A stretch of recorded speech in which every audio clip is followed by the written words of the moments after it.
Mon allocution d'aujourd'hui dans la série C'est quoi le problème? On peut appeler ça comme ça. Depuis 6 ans, je vois beaucoup de problèmes politiques, mais beaucoup de problèmes surtout psychologiques. Et je suis le seul à vous en parler parce que je vous rappelle que moi, je ne vends rien. Donc comme je ne vends rien, je ne suis pas là pour vous séduire, je ne suis pas là pour vous dire ce que vous avez envie d'entendre. Ou alors vous expliquer des théories à la mort moelle qui ciblent bien sûr toujours les juifs. Et on va en parler, vous allez voir pourquoi. Ce qui manque vraiment, en tout cas sur les réseaux sociaux, c'est du second degré, c'est de l'humour, de la détente.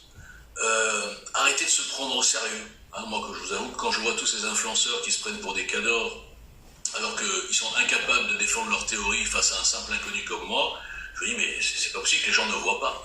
Ne voient pas ces escrocs, ces câblots. Et je voudrais rebondir sur... hier soir, nous avons fait un space avec mon ami Franck Abel, ça dépend des jours. Enfin, mon ami, là, il vient de me... là, il boude, là. Il m'a bloqué, il est super énervé. Il m'a bloqué, il m'a viré de son groupe et tout, je sais pas pourquoi, mais bon, on en parlera plus tard. Et donc, il a fait un space hier soir, qui était très bien. Évidemment, le sujet de base, c'était est-ce qu'un catholique peut soutenir l'islam? Bon, évidemment, après, on est parti dans plein de choses, etc. Bon, ça a duré 4h30. Alors, en 4h30, il y a beaucoup de choses qui ont été dites. Alors, c'est vrai qu'au début, c'était un peu remplan-plan. Hein, c'était bon, tout le monde était d'accord. Évidemment que 90% des gens qui étaient sur ce space étaient ou catholiques, ou enfin, moi, ils étaient tous ce qu'on veut. Mais en tout cas, ce qui est sûr, c'est qu'ils étaient tous antisémites. Donc déjà, ça réduit le champ d'action. Bon, bien sûr, moi j'ai laissé parler tout le monde, vous me connaissez, je coupe la parole à personne, je suis très discret comme garçon. Et évidemment, à partir de 2h27 minutes, ou 22 minutes, je sais plus, 2h27 je crois, je suis arrivé, hein, sous le pseudonyme de Mosus, et j'ai défoncé tout le monde, mais toujours en rigolant. Et le problème, c'est que, comme ces gens, ils sont très, très énervés, ils sont enfermés dans leurs dogmes, ils sont enfermés dans leurs théories depuis 20 ans, on leur a dit, si les sionistes, c'est les juifs, l'immigration, c'est les juifs, l'avortement, c'est les juifs, tout est les juifs, tout. Donc évidemment, ils sont enfermés, donc quand ils ont un type qui vient, qui rigole et qui les ridiculise, comment je fais pour les ridiculiser? C'est ce qui vaut bien sûr le boycott. Les crises de nerfs comme Abel d'un instant, là, allez voir sur ma page, c'est marrant. Et ce qui me vaut les blocages de tout le monde et les insultes et diffamations, jamais sur le fond, évidemment. Parce que je rigole, ça les énerve en fait. Ils voudraient un type qui se la joue un télo, mais non, vous comprenez pas, un tel il a dit ça, machin en 1240. Et les gens, malheureusement, sont tombés dans cette espèce de pièce de théâtre, là aussi, hein, où des gens jouent aux intellos, justifient leurs théories branlantes par des citations qui sont toujours hors sujet et toujours sujettes justement à interprétation, et les gens ne voient rien. Pourquoi? Parce qu'ils ne vont jamais dans le concret. Et c'est mon point fort, je dirais c'est mon seul point fort, parce que moi je ne suis pas un intello, vous le savez, hein, je parle café du commerce. Puis le premier jour, j'ai dit les gars, moi je ne parle pas machin comme vos idoles, là je vais vous parler clair, cash et net, et personne ne pourra me casser, et c'est ce que je vois depuis 6 ans. On ne peut pas débattre contre moi, c'est impossible. Même moi, je ne suis même pas sûr de me battre en débat, pour vous dire. Et donc, quand on tire les fils, par exemple, on a le type, là, il s'appelle, je sais pas, Garouille. En fait, les mecs se cachent sous cadenas, il n'y a jamais leur nom, il n'y a jamais leur tête, mais ils insultent, ils adorent insulter les juifs. Je dis, ok, il me dit, oui, donc, l'immigration, c'est les juifs. Ok, donc le fameux islam balai d'Israël. Il me dit, oui, parce que, je ne sais pas exactement pourquoi, mais bon, ils sont tous partis là-dedans.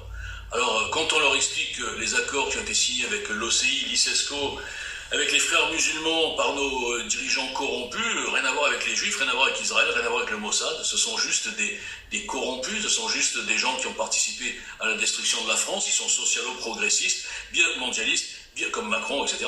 Mais bien sûr que dedans, il y avait des juifs. Dans ce mouvement global, il y avait des mecs qui avaient des non-juifs, mais c'était pas fait au nom du judaïsme, au nom du sionisme, au nom de Moïse, rien à voir. Et donc on leur dit l'immigration, non, c'est pas ça. Ok, après l'avortement, l'avortement les gars, je vous l'ai dit 100 fois, l'avortement, oui, il dit Simone Veil, ok d'accord, elle était juive, ok, elle a défendu cette loi, etc. Mais qui a voté? C'est pas Simone Veil, c'est pas la Knesset, c'est 577 députés, dont à l'époque 97% étaient comme vous les gars. Ils avaient des noms bien français, ils étaient tout à fait chrétiens, ils avaient rien à voir avec le Mossad, hein, voilà. Peine de mort, même système, oui, d'intérêt était juif, ok, abolition de la peine de mort, ok, pareil, 577 députés. Et puis il y a 130 pays hein, qui ont l'abolition de la peine de mort, l'avortement, voilà. Il y a des pays où il n'y a pas de juifs, mais ils vous diront c'est des juifs. Bon. Donc quand on ramène les gens dans le réel, ils sont paumés, ils n'ont plus que l'insulte à la bouche, parce qu'on casse tout leur édifice branlant. Moi j'ai fait un article que je mettrai en dessous, qui s'appelle « Les 11 piliers de l'édifice branlant antisémite ». Et je suis le seul à avoir fait ce travail, c'est-à-dire j'ai pris les 11 alibis, parce qu'après vous verrez pourquoi je dis ça, parce que 99% n'assument jamais qu'ils sont antisémitisme, ils trouvent toujours des histoires. Donc j'ai pris les 11 piliers, je les ai analysés, et j'explique chaque fois la vraie version qui est détaillée et argumentée, parce que bon voilà, à un moment donné, au-delà des citations déformées, il y a aussi ce qu'on appelle le cerveau, et le cerveau gère la logique et la cohérence d'un raisonnement. Mais ça dépasse les moutons. En fait, ils ont mis en avant l'intellectualisation des choses en s'éloignant complètement du concret, du terre-à-terre et de la logique. Pourquoi je m'appelle logique, moi? Pourquoi je m'appelle le JL? Vous croyez que c'est un hasard? Parce que ça fait longtemps que j'ai dit, mais les gars, mais ils sont tous perchés sur ce sujet, sur plein de sujets. C'est pas logique ce qui se passe, plein de décisions politiques qui n'avaient rien de logique. Quand rien n'est logique, c'est qu'il y a une volonté, quelque part, de nous amener vers un endroit qu'on n'a pas choisi. Moi j'appelle ça un plan. Donc évidemment qu'en partant de cet illogisme des décisions politiques depuis les années 80, j'en ai déduit moi tout seul, sans lire de bouquin, qui avait forcément un objectif, parce que c'était trop idiot, on ne peut pas parler d'incompétence comme la Coco. Au début on dit oui l'incompétence, mais non c'est pas l'incompétence les gars, bien sûr qu'ils sont abrutis, mais même en étant abrutis, ça dépasse les limites de l'incompétence, ça s'appelle un plan. Alors certains sont vraiment incompétents, ils sont instrumentalisés, mais les grands architectes notamment de la Coco, évidemment qu'ils ne sont pas incompétents, ils sont dans un plan. Donc quand on comprend qu'il y a un plan, quand c'est pas logique c'est qu'il y a un plan, hein, ou quand c'est flou il y a un loup, enfin toutes les conneries, eh bien on s'attache à remettre les choses dans le concret. Et quand on s'aperçoit par exemple, parce que c'est pas logique, que 90% de la dissidence, soi-disant les grands méchants, sont tous sur le même marché porteur, eux sont boostés, pas invisibilisés comme moi, pas suspendus comme moi, et pourtant ils sont sur le marché que soi-disant le système protège. L'antisémitisme, l'antisionisme, l'anti-Israël, oui le système il protège, oui la loi Guesso et tout ça. Mais d'accord, alors comment expliquez-vous que le plus grand français sioniste de France, moi, le plus grand combattant contre tous ces antisémites à 2 balles, qui les pris tous et ils me fuient, ils me bloquent partout, en me traitant de fou évidemment c'est plus facile, comment expliquer que cette France sioniste et ce système de censure sioniste m'invisibilise, me boycotte, me censure, me suspende, me ferme mon compte en banque d'association à moi et pas à eux. Vous comprenez? Si on parle en termes de logique, moi je peux tout vous démontrer. Quand je parle des 2 plans mondialistes, évidemment que c'est pareil. J'ai commencé mon article avec un truc, il y a 12 questions. Voilà. C'est-à-dire que si c'était logique, eh bien, les 12 questions que je pose, la réponse ne serait pas celle attendue. C'est un peu compliqué ce que je dis. Avec 12 questions, 12 évidences, je vous démontre que bien sûr que l'immigration est organisée, bien sûr que l'islamisation est organisée et fait partie d'un marché dégueulasse, bien sûr que l'insécurité fait partie du plan. Là, par exemple, vous avez qu'à voir les profils, juste, c'est pas compliqué, hein, les profils, les parcours, les idéologies des derniers ministres de la Justice, par exemple, depuis 2012. Et quand vous comprenez ça, vous dites, attendez, un pays qui était déjà dans l'insécurité en 2012, qu'est-ce qu'on met depuis 2012 comme ministre de la Justice? Que des gauchistes, indigénistes, indépendantistes, avocats des racailles, Babakou, le sorcière bien-aimé, Belloué, et vous voyez les profils, vous dites, attendez, on veut nous faire croire donc que ces ministres de la Justice, déjà que la justice n'est pas indépendante, mais bon, ça c'est un autre problème, eh bien c'est ceux-là qui vont lutter contre l'insécurité et l'ensauvagement. On nous prend pour des cons jusqu'à quand? À un moment donné, voilà quoi. Donc, évidemment qu'il y a un plan d'islamisation qui est connecté avec le plan du Grand Reset. J'en ai fait des démonstrations dans tous les sens. J'ai démontré que le sionisme était le contraire du mondialisme. J'ai démontré que les antisionistes, comme par exemple Soros, ce sont eux, Soros et toute la clique, et les mondialistes, qui nous font, qui falsifient l'islam, qui enjolivent l'islam pour nous faire accepter l'immigration. Ce sont eux qui cachent le pourcentage énorme dans l'insécurité, dans la délinquance des immigrés, qu'ils soient binationaux ou migrants sous OQTF. C'est eux qui cachent. C'est pas Israël, c'est pas les sionistes, c'est pas même pas l'extrême droite sioniste, je sais pas quoi. Non, ce sont les socialo-progressistes mondialistes, connectés bien sûr avec les islamistes qui vous diront toujours islamophobie, on a le droit de rien dire. Bon, quand on comprend ça, on comprend pourquoi moi je dérange le système de la censure qui protège la fausse dissidence, je dérange le système politique qui ne veut surtout pas d'un mouvement politique sorti d'en bas, venu de nulle part, avec un type, moi, qui peut les démonter en rigolant, parce que c'est ça la force, je reviens au point de départ, vous n'avez pas d'humour les gars, vous êtes stressés, vous êtes tendus, je plie un mec sur des arguments, qu'est-ce qu'il fait? Il me bloque, il m'insulte. Mais détendez-vous les gars, moi j'ai pris des insultes pendant 5 ans. Est-ce que j'ai perdu le sourire? Non, des fois je m'énerve, mais il faut se détendre. On est face à un truc satanique, il y en a même 2, il y a 2 plans sataniques, et tant que les gens ne comprendront pas ces 2 plans sataniques, ils continueront à taper sur du vide, sur les khazars, les juifs, les sionistes. à cause de ces influenceurs boostés et non combattus par la censure, ou alors les vrais moutons, ça c'est moutons de deuxième classe, ils écouteront BFM, ils écouteront Macron, c'est le plus fort, Macron il est gentil, Macron il a les dents du bonheur, Macron c'est un grand séducteur, il a réussi à séduire son mari ou sa femme, je sais pas, Jean-Michel, pardon, non, là, je vais faire, Brigitte, 58 ans, et lui en avait 12, hors taxe, eh bien, il y a ceux-là qui croient tout ça, si on sort de l'Europe, on est mort, il y a ceux qui croient qu'attention, si on ne bat pas Poutine, la Russie va envahir la France, bon ça c'est des boutons vraiment deuxième et troisième classe. Mais ce qui me tue, c'est que ceux qui sont sur les réseaux, qui sont un peu résistants, je pensais bon ça ils ont compris, ok, la Covid et tout, d'accord, mais ils n'ont pas compris la suite. Et tant qu'ils n'ont pas compris la suite, ils ne comprennent pas ce que je leur dis, parce que pour eux, je parle chinois. Et comme je parle chinois, et qu'en plus je rigole, ouais, bon, celui-là, c'est un espèce de, comment dire, un ahuri dans l'asile. C'est un fou qui rigole tout le temps. Le mec, il se fait insulter, il rigole tout le temps. Ben ouais, parce que moi, je suis détendu, les gars. Vous savez pourquoi ? Quand on porte la vérité, quand on sait qu'on est incassable sur tous les sujets, quand on voit les arguments arriver, qu'on a déjà répondu 100 fois, et qu'on les démonte en rigolant, mais on est détendu. Par contre, quand on est dans le mensonge et qu'on veut faire avaler des choses à des gens, qu'on a plein de fans, mais qu'on a peur d'aller débattre contre un type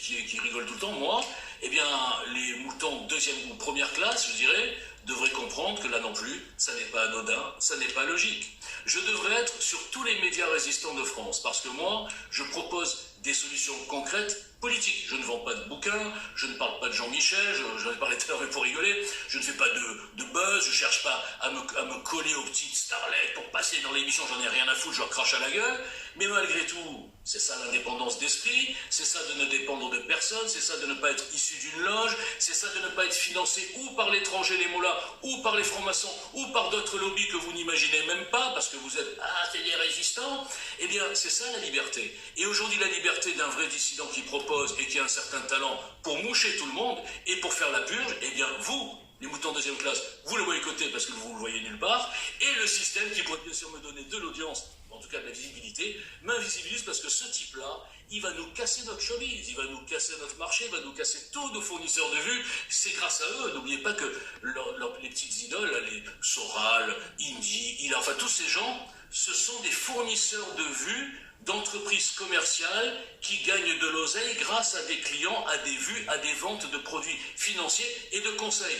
S'ils n'ont plus ces fournisseurs de vues, si les gens se réveillent sur les charlatans que je démasque tout seul et que le système m'invisibilise pour les protéger et que les moutons préfèrent regarder ailleurs de peur de sortir des grands troupeaux et de soutenir un type qui est toujours debout au bout de 6 ans de boycott, d'insultes, de diffamation et qui continue à rigoler, eh bien, si je détruis tous ces fournisseurs de vues, il y aura peut-être une vraie purge qui va se faire et il n'y aura plus que des vrais résistants dissidents, des vrais hors-système tenus par personne et qui proposent une vraie résistance et pas de vendre je sais pas quoi, des camelots, là, des marchands du temple.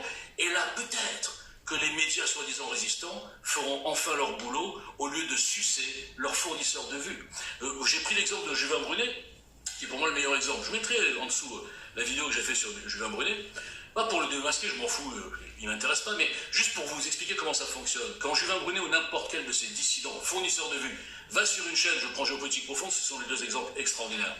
Vous remarquerez que c'est comme Michel Drucker, quand il reçoit n'importe quel artiste, ou n'importe quel même politicien, il ne va jamais le mettre mal à l'aise, il va le faire briller, il va lui dire, oh, mon ami, machin, ah ouais, vraiment extraordinaire, quel courage et tout, et jamais, par exemple, Borowski posera les vraies questions pour aller au fond, voir si ce sont des résistants ou des marchands du temple payés par l'étranger. Non, parce que s'il y va, bon, il ne serait même pas capable s'il ne comprend rien Borowski, mais bon, admettons un vrai journaliste résistant, moi par exemple. Moi, je les plie en public. Je leur pose des questions, ils ne peuvent pas répondre. Ils sont comme ça. Et là, les gens peut-être se réveilleraient, donc c'est ça qu'ils ne veulent pas. C'est pour ça que je suis boycotté de partout. Je ne suis pas venu me faire des amis, je ne suis pas venu me trouver des followers ou des fans, j'en ai rien à foutre, je suis contre l'idolâtrie. Je ne suis pas venu pour qu'on me suive à la base. Je disais à ma première équipe, les gars, je veux pas que vous me suiviez, je m'en fous moi. Je veux que vous me dépassiez. Je veux vous donner confiance, je vais vous montrer avec mon exemple qu'un mec comme vous, inconnu, qui ne sort pas de je sais pas où, il peut tous les plier et faire un bordel dans ce système organisé consanguin. Si moi je peux le faire sans lire un bouquin, vous comprenez bien que si vous aviez confiance en vous, et là je parle aux gens comme moi qui sont des anonymes, enfin pas des anonymes, des inconnus, si moi je peux le faire, vous pouvez aussi le faire. Hein? Et là, vous arrêteriez d'être comme ça devant les soi-disant intellos et vous comprendriez quel est leur objectif, que finalement ce ne sont pas des résistants, ils ne sont pas là pour libérer la France, ils ne sont même pas là pour éclairer les gens parce qu'ils leur mettent plein phare sur un truc et ils leur font oublier le reste. Tous vos faux dissidents, les hilars, machin, ils vous cachent l'islamisation de la France. Non, non, c'est pas un problème, le problème c'est les sionistes. Mais attendez, monsieur, moi je vois la France, je vois l'éducation nationale qui se couche, je vois les menaces tous les jours, je vois les agressions au couteau tous les jours, les migrants, les machins. Je sais pas, il n'y a pas de sionistes là-dedans. Aussi, si, t'as pas compris, c'est une feinte en fait, islam, balai d'Israël, par exemple. Donc c'est en réponse à tout. Après, la Covid, c'est les juifs. Attends, monsieur, Israël, les pauvres, ils se sont fait vacciner encore plus qu'en France.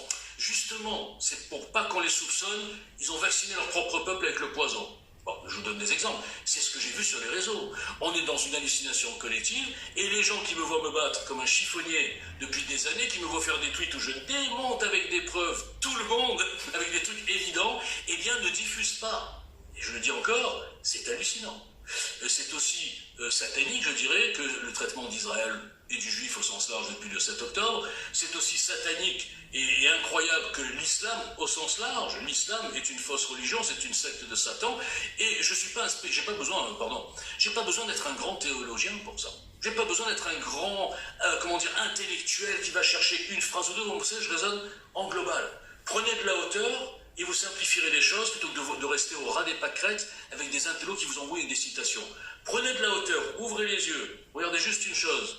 L'ange Gabriel a dit une chose à Marie, il dit le contraire, soi-disant à Mahomet.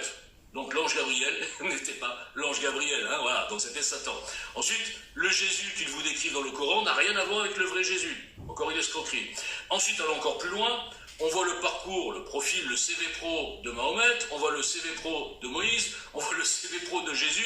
Excusez-moi de vous dire qu'il y a quand même une sacrée différence. Comment on peut nous expliquer que ce voleur, ce menteur, enfin, il faut voir sa vie, hein, il n'y a rien de caché, hein, qui était...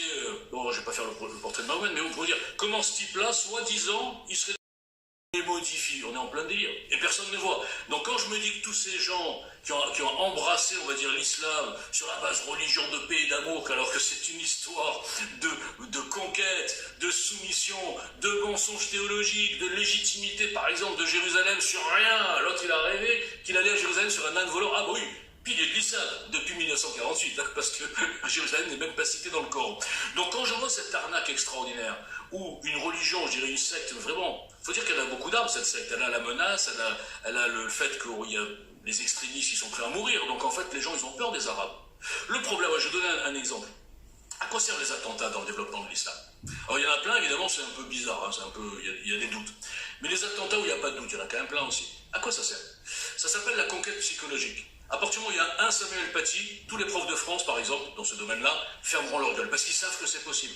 Ils savent que cette religion, soi-disant d'amour et de paix, fabrique chez les faibles d'esprit des malades mentaux, qui sont prêts à mourir et à tuer. C'est-à-dire que là, on les a vus, même au niveau du Hamas. Je vous rappelle que le patron du Hamas a nié, a dit au début de l'opération, c'est nous qui avons besoin de ce sang.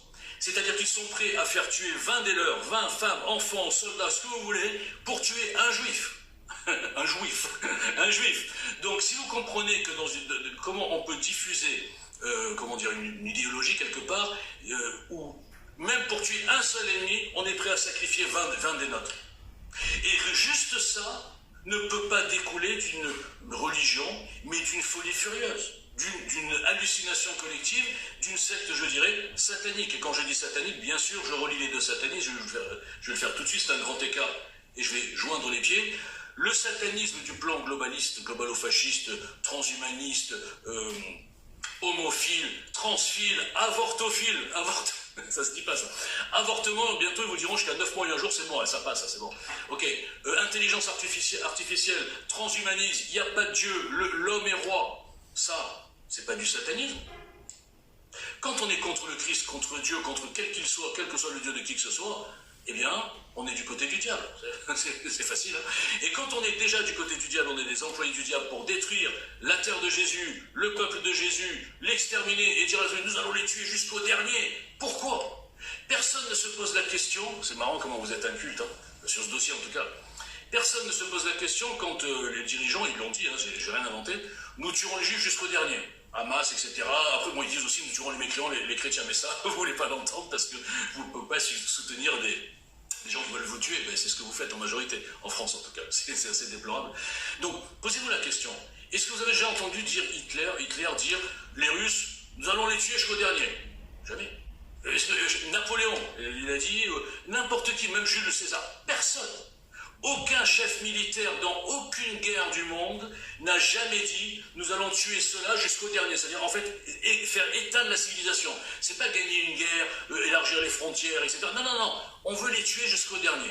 Si vous ne comprenez pas la différence entre une guerre de territoire comme elle vous est présentée, alors c'est une arnaque, et une guerre satanique de destruction, de génocide d'un peuple, dans un objectif bien sûr satanique d'empêcher le retour du Messie, vous n'avez rien compris à ce dossier.